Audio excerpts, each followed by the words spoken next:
Nah, berikutnya pengaruh masyarakat terhadap individu. Kalau waktunya habis beritahu ya. Jam berapa kita selesai? Belum kan? Masih ini ya. Ya. Masyarakat membentuk perilaku, sikap, dan nilai-nilai individu. Norma-norma sosial yang ada dalam masyarakat seringkali menjadi panduan bagi individu dalam bertindak dan mengambil keputusan. Jadi begini, kalau kita hidup di Kalimantan Barat ini masih enak lah ya. Saya tidak tahu kalau dia hidup di Buton. Mana yang dari Buton? Enak enggak hidup di Buton? Kamu, komunitas kamu itu heterogen enggak? Dari berbagai macam agama enggak?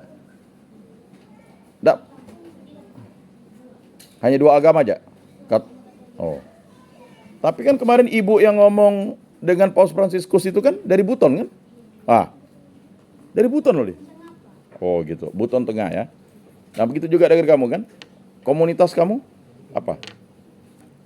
Di kampungmu kemarin. Ya komunitas kamu di situ apakah Katolik semua atau apa? Ada Katolik Protestan? Mayoritas Protestan di sana. Oh di situ. Kan berarti kan terjadi yang namanya interaksi sosial kan? Cara pandangnya kan begitu juga ya kan? Kemudian pengaruh individu terhadap masyarakat. Sebaliknya, individu juga berperan dalam membentuk dan mengubah masyarakat melalui inovasi. Nah, melalui inovasi. Sekarang ada pilkada ya. Ada satu kabupaten di Kalimantan Barat itu hanya 1 calon. Nah, itu sangat, kata pengamat sangat memprihatinkan. Berarti, ya siapa tahu kalian nanti jadi calon bupati, calon wakil bupati. Ya, didiklah diri kalian dengan baik sekarang kan. Ada kepemimpinan. Pulang ke kampung jangan lupa ada pilkades ikut. Ya, jangan takut. Oh masih muda, enggak ada. Kepemimpinan itu dengan ikut kontestasinya jangan ngomong di warung kopi. Kalau saya nih jadi kades pasti jalan bagus nih. Itu kok ngomong jadi warung kopi. Betul enggak? Ikut. Bayangkan misalnya 48 orang ini jadi kades semuanya. Wow, luar biasa perkembangan iman Katolik. Kasih tuh kan. Sebagai orang Katolik kan kita mengembangkan cinta kasih. Kasih kepada sesama, ya. Berikutnya atau gerakan sosial, individu dapat mempengaruhi perubahan sosial, budaya dan nilai-nilai dalam masyarakat. Ikut organisasi. Siapa yang di sini ikut organisasi? Siapa yang mau ikut PMKRI di sini? Ada? Kan ada sosialisasi kemarin kan? Oh. Di cabang Sungai Raya tuh, saya ini angkatan pertama loh. Ya. Bukan uhuy, memang betul. Cuman mereka aja enggak ini. Lalu kemarin yang baca doa umat tuh, yang bahasakan ayat, bahasa ahli itu kader PMKRI cabang Sungai Raya. Jadi kita enggak malu-maluin.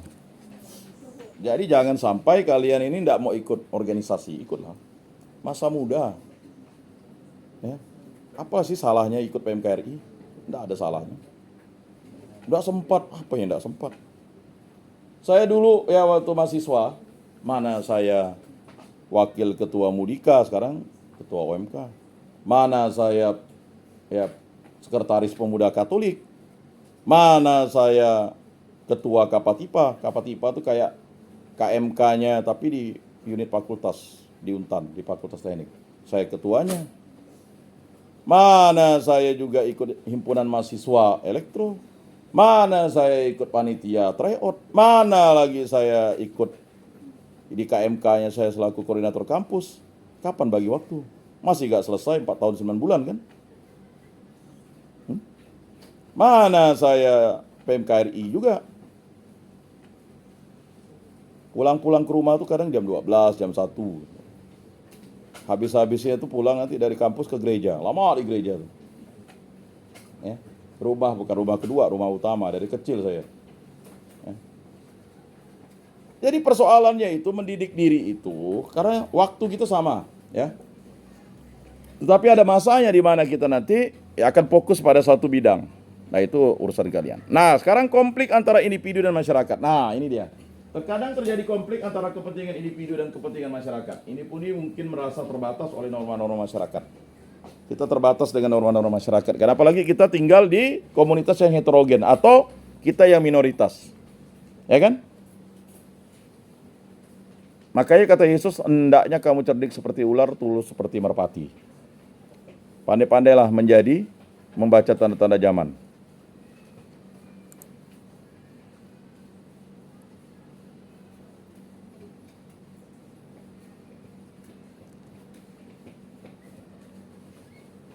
Terlalu kecil ya? Nggak nampak? Nampak? Nggak nampak? Saya besarkan lagi. Nah, udah? Masih kecil? Masih kecil atau masih besar? Masih besar.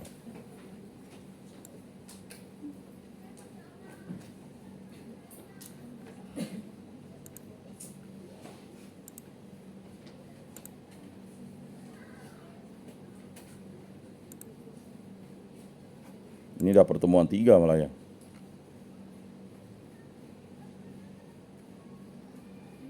Baik, ya.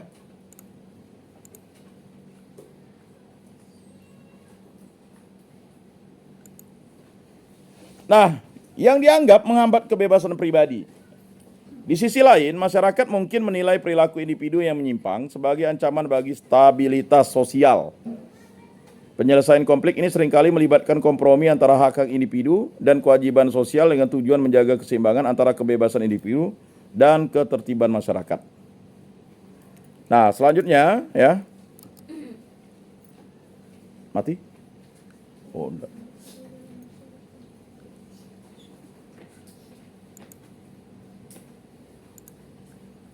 Ini nampak enggak? Nampak ya? Nah, perkembangan individu dan masyarakat, ya. Dalam perkembangan yang individu dipengaruhi oleh berbagai agen sosial seperti keluarga, sekolah, teman sebaya dan media. Agen sosial. Kali ini agen sosial. Ini bisa dipengaruhi, ini saling mempengaruhi. Ini juga saling mempengaruhi. Kelompok, dan terjadi kelompok kan? Kelompok itu tadi dia pilih sendiri atau berdasarkan apa ketua kelas? Mana ketua kelas? Berdasarkan ketua kelas tunjuk ya. Ketua kelas tunjuk ya. Kelompok tuh. Oh, ketua kelas ya. Saya sebagai ketua kelas. Pokoknya kalian harus tunjuk kepada saya. Saya tidak mau tahu. Ada enggak yang ini? Yang mempengaruhi keputusanmu ada enggak? Ketua kelas, saya kelompok dia ya. Ada enggak? Belum terjadi karena masih baru. Tapi nanti kalau udah semester 2, udah lihat nih, wih dia tuh rajin, dia tuh pintar. Oh, sekelompok dia tuh pemalas. Ya kan? Nah, jadi mulai minggu ini udah ada tahapan kerja kelompoknya ya. Dipoto, kirimkan. Nanti itu akan menjadi video, ya itu dinilai tuh videonya tuh. Jadi kalau saya dulu waktu pertama kali mengajar kakak kelas belum ada video tahapannya, ada tahapannya. Jadi setiap minggu kalian harus mengerjakan itu.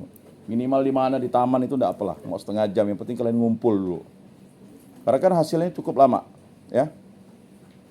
Ya kan masih beberapa minggu ngumpulkan, ya. Jadi harus ada interaksi sosial. Ya. Paham ya?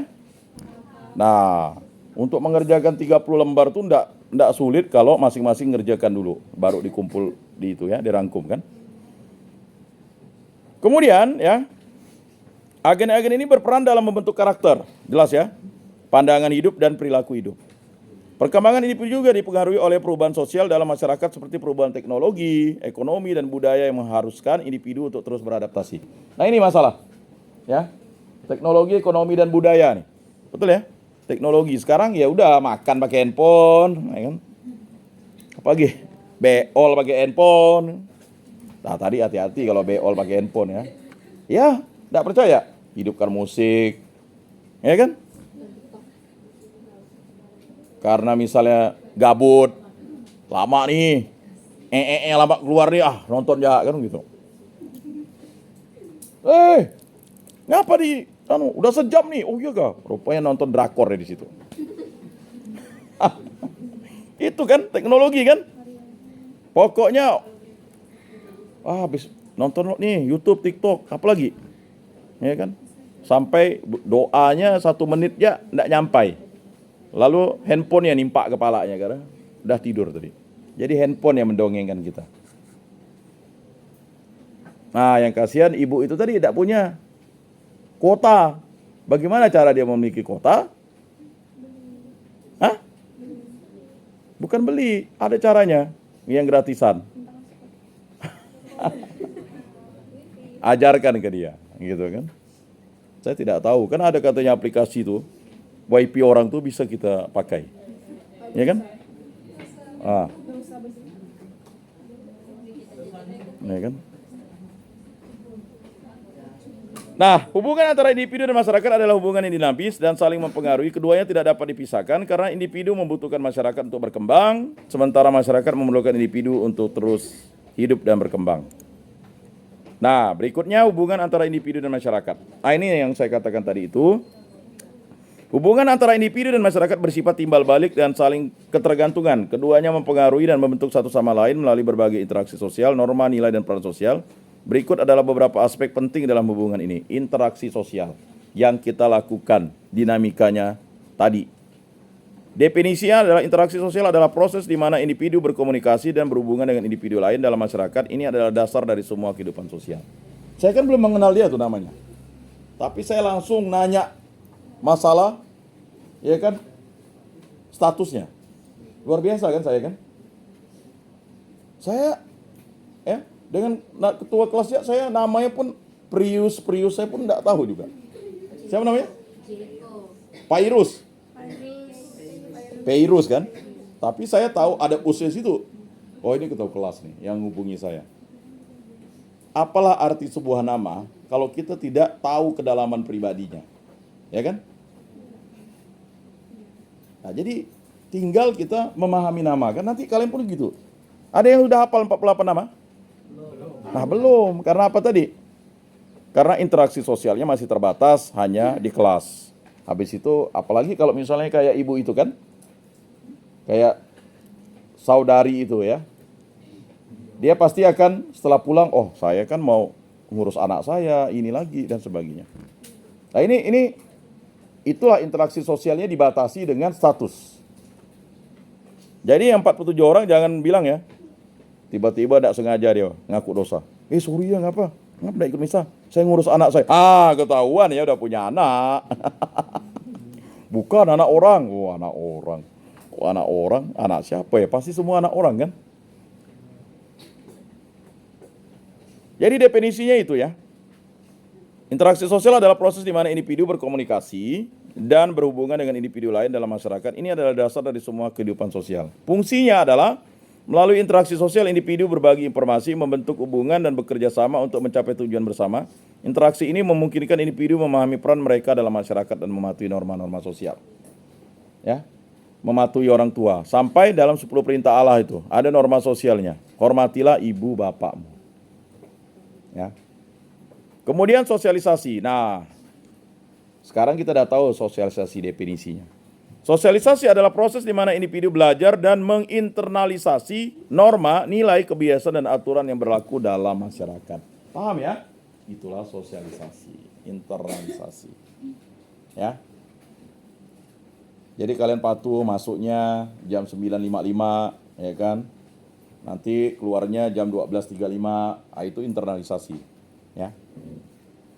Jadi ada perangkat-perangkat kelasnya dan sebagainya. Ya kalau ada yang bertanya langsung ya, karena kita tidak punya waktu terlalu banyak untuk bertanya. Peran melalui sosialisasi individu menjadi anggota masyarakat yang berfungsi dengan baik. Mereka belajar bagaimana berperilaku sesuai dengan harapan sosial dan bagaimana berperan dalam berbagai konteks sosial. Berikutnya peran dan status sosial. Nah tadi yang saya mainkan di awal ya. Peran sosial, setiap individu dalam masyarakat memiliki peran sosial tertentu yang merupakan serangkaian harapan terhadap perilaku individu berdasarkan posisi sosial mereka. Seperti peran sebagai anak, orang tua, pekerja, atau warga negara. Lalu status sosial adalah posisi atau peringkat individu dalam struktur sosial masyarakat. Status ini bisa diperoleh misalnya melalui prestasi atau diberikan misalnya berdasarkan kelahiran. Kayak Pedrik itu ya, Leonardo kan akhirnya karena prestasi olahraga dia dikenal. Bayangkan dapat emas pertama panjat tebing kan dari Pontianak. Ya. Pengaruh, peran dan status sosial menentukan bagaimana individu bertindak dalam masyarakat dan bagaimana mereka dilihat oleh orang lain. Berikutnya pengaruh masyarakat terhadap individu. Norma dan nilai. Masyarakat membentuk perilaku individu melalui norma, aturan tidak tertulis, yang mengatur perilaku dan nilai. Prinsip atau standar yang dianggap penting, individu menyesuaikan perilaku mereka untuk mematuhi harapan sosial ini. Berikutnya kontrol sosial. Masyarakat menggunakan kontrol sosial baik formal seperti hukum maupun informal seperti tekanan kelompok untuk memastikan individu bertindak sesuai dengan norma dan nilai yang berlaku. Demo yang kemarin tuh, bagaimana aturan itu tidak sinkron. Keputusan yang tertinggi itu kan harus dilaksanakan oleh, ya, kalau udah Mahkamah Konstitusi memutuskan itu yang diputuskan. Tiba-tiba DPR buat RUU lagi. Apa yang terjadi? Ada kontrol sosial. Kalau di kampung itu ada keputusan kepala desa yang kontroversi, misalnya, ya kan, hanya membagi sembako kepada pendukungnya, itu enggak boleh. Itu harus didemo, kalau enggak diprotes. Wah, kamu protes karena kamu enggak milih saya, enggak bisa. Karena kita memilih itu berdasarkan visi misinya, bukan like dan dislike. Ini persoalan. Hati-hati pemilihan itu menggunakan politik identitas. Identitas politik jelas, tapi politik identitas itu berbahaya. Karena menjadi pemimpin itu harus mengayomi semuanya. Jangan gara-gara di kampung itu misalnya dia tidak milih lalu yang tidak milih kita sembako jangan kasih, hanya ngasih itu. Padahal yang tidak milih ini bukan karena tidak senang, tapi karena memang dia melihat visi misi pemimpin yang dia pilih itu ya sesuai dengan hati nuraninya. Makanya tidak bisa kita lalu mendiskreditkan orang itu, ya. Jadi tolong tuh. Jadi sebagai pemimpin nantinya kalian harus bisa merangkul. Ya, itulah yang disebut dengan kontrol sosial tadi, ya. Berikutnya konflik antar individu dan masyarakat. Kepentingan pribadi versus kepentingan kolektif. Konflik dapat terjadi ketika kepentingan individu bertentangan dengan kepentingan masyarakat. Misalnya individu mungkin ingin mengejar kebebasan pribadi yang dianggap mengancam ketertiban sosial. Saya kumpul kebo aja lah, karena di gang ini banyak kumpul kebo. Dia mengejar kepentingan pribadinya. Tapi kan kalau kita orang timur nih statusnya kuat. Kamu udah kawin enggak? Belum. Kalau kawin adat, mereka masih terima. Oh, saya sudah kawin adat nih. Oke, enggak apa-apa. Tapi belum diakui secara negara, bahkan agama. Ya kan? Dia harus menyelesaikan itu. Berikutnya penyelesaian konflik. Konflik ini sering diselesaikan melalui negosiasi, kompromi. Kok kau udah tidur bersama tuh? Hukum adat, kompromi namanya. Itu bukan kawin adat, kawin karena hukum adat. Bahasa kami udah bunyak bus. Jadi hati-hati ya kalian ya. Jangan kerja kelompok, misalnya udah, saya udah kenal nih.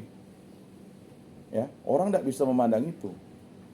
Jadi jangan yang laki-laki juga langsung nyelonong ke kamar kawannya yang cewek. Ya, pandai kalian kena tangkap hansip lalu kawinkan. Ya kan? Kan ada etika. Makanya dulu di kampung, atau bukan di kampung. Misalnya saya mau ketemu dengan istrinya. Tapi saya nanya bapaknya dulu. Misalnya nama bapak itu Andi, ada Pak Andi. Oh ada Pak. Ya kan, padahal mau ketemu istrinya. Ya kan? Begini Pak, saya mau ketemu istri Bapak karena mau membicarakan tugas kantor. Oh baik Pak, silakan Pak. Ini enggak. Gara-gara ada Bu Andi situ. Bu, ini tugas gitu gini. Nyaman benar. Enggak ada etika. Paham ya? Paham enggak? Ini hal-hal yang kayaknya ini. Sama dengan saudari kita itu. Misalnya, mana tadi? Ketua kelas. Namanya siapa? Yunita. Nama suaminya siapa? Eres. Tok kan. Ya, Pak, bisa ketemu Pak Eres misalnya ada ponak. Oh ya ada Pak Eres. Pak Eres. Ada apa ya? Pak, boleh enggak saya bertemu Ibu? Karena ada pekerjaan kelompok. Kan begitu etikanya kan? Ini enggak, ya kan? Namanya tadi Yunita ya? Yun, ini kita nih mau ngerjakan tugas nih. Ini kurang ajar nih kata suaminya. Ini masalah ya, masalah. Berikutnya pembentukan identitas. Identitas sosial, identitas individu dibentuk oleh hubungan mereka dengan kelompok sosial seperti keluarga, teman, dan komunitas. Identitas ini mencerminkan peran, nilai, dan norma yang dipelajari dalam masyarakat. Individu unik meskipun dipengaruhi oleh masyarakat, setiap individu tetap memiliki identitas unik yang dibentuk oleh pengalaman pribadi, kepribadian, dan pilihan hidup. Berikutnya adaptasi dan dinamika. Nah, makanya kita harus adaptif dan dinamis. Perubahan sosial, masyarakat tidak statis. Ia berubah seiring waktu. Individu harus terus beradaptasi dengan perubahan ini, baik itu dengan teknologi. Dulu HP-nya jadul misalnya. Dulu HP-nya, zaman dulu orang pakai handphone sebesar ini. Habis itu pakai pager. Lama-lama Nggak laku. Sekarang HP-nya udah berubah. Android, bisa langsung video call dan sebagainya. Lalu inovasi individu. Individu juga berperan dalam mendorong perubahan dalam masyarakat melalui inovasi dan pemikiran kreatif. Kesimpulan pertemuan kita pada kesempatan ini adalah hubungan antara individu dan masyarakat adalah hubungan yang kompleks dan dinamis. Individu membutuhkan masyarakat untuk berkembang dan berfungsi, sementara masyarakat membutuhkan kontribusi individu untuk mempertahankan dan mengembangkan struktur sosialnya. Kedua belah pihak saling mempengaruhi dan keseimbangan antar kepentingan individu dan kepentingan kolektif sangat penting untuk menjaga harmoni sosial. Semoga bermakna dalam hidup kita. Terima kasih. Saya hanya butuh waktu 5 menit karena saya mau menentukan dulu mana ketua kelas catatannya. Ya, silakan kasihkan ke saya. Catatan kelompoknya.